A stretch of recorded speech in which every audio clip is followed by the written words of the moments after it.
Imagine-se olhando para o vasto mar diante de você. Você se abaixa, põe a mão na água e traz um pouco de água até você. Imediatamente a água começa a escorrer pelos dedos até a mão estar vazia. Essa água é a vida do homem. Do nascimento à morte, ela está sempre escorrendo por nossas mãos até se ir. Junto com tudo a que você tem apreço neste mundo. Porém, o reino de que falo, para o qual eu vivo,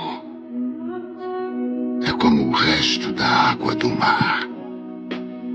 O homem vive por aquele punhado de água que escorre pelos dedos. Mas aqueles que seguem Jesus Cristo vivem para aquela expansão infindável de mar.